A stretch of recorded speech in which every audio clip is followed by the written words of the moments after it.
तुम्ही म्हणा रे.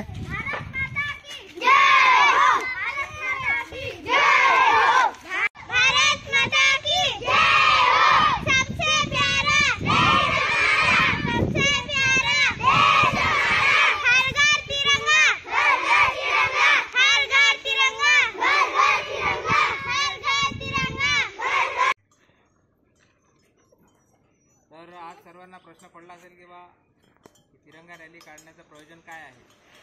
तर मागील 3 वर्षापासून भारत सरकारनं आझादी का अमृत महोत्सव, कारण आपल्या देशाच्या स्वातंत्र्याला 75 वर्ष पूर्ण झाली आहे, त्याच्या प्रित्यर्थ शासनानं एक घर घर तिरंगा हर घर तिरंगा अभियान राबवण्याचं ठरवलेलं आहे.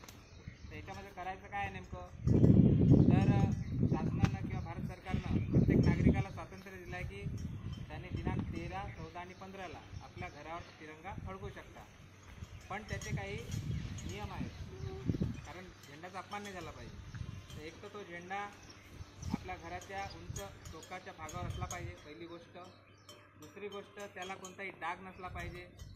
त्याचबरोबर तो सकाळी 6 ते 9च्या दरम्यान तुम्ही तुमच्या घरावर लावायचा आणि 5 ते 6च्या मधात तो उतरवायचा.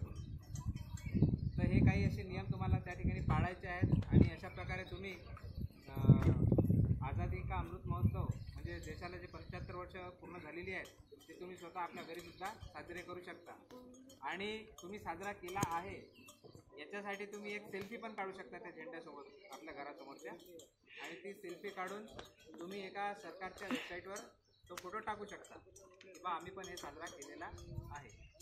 तर अशा प्रकारे हे एक जागृती अभियान आहे आमच्या शाळेतर्फे. तर बस एवढ्या सूचना द्यायच्या होत्या. धन्यवाद. या ठिकाणी रॅलीसोबत आपल्या शाळेचे अध्यक्षाबाई आरतीताई चौधरी आहेत, तसेच उपाध्यक्षा अश्विनीताई जवंजाळसुद्धा आहेत. तर आम्ही आता इथून पुढे जातो. तुम्हाला सूचना कळाली असेल, काही प्रश्न आहे काय? नाही, ते झेंडे घ्या लागत.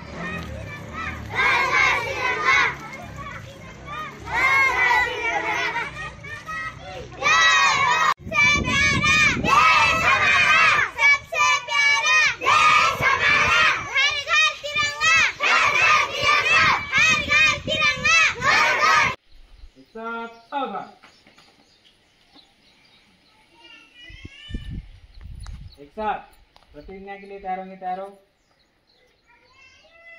मी शपथ घेतो की मी आपला तिरंगा ध्वज फडकवेन.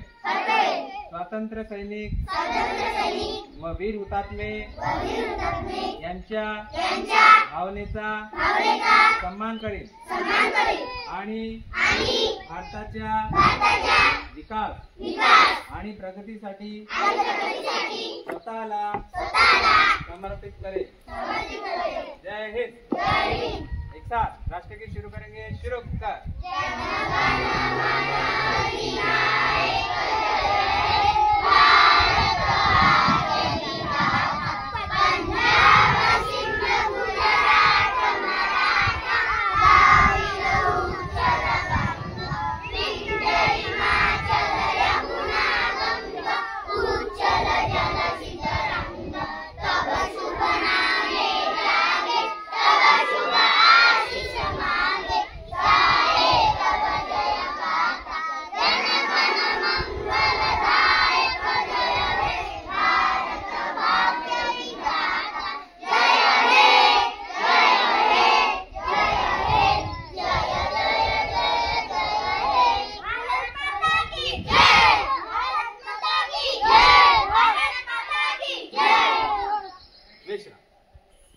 सर्वांचे आभार.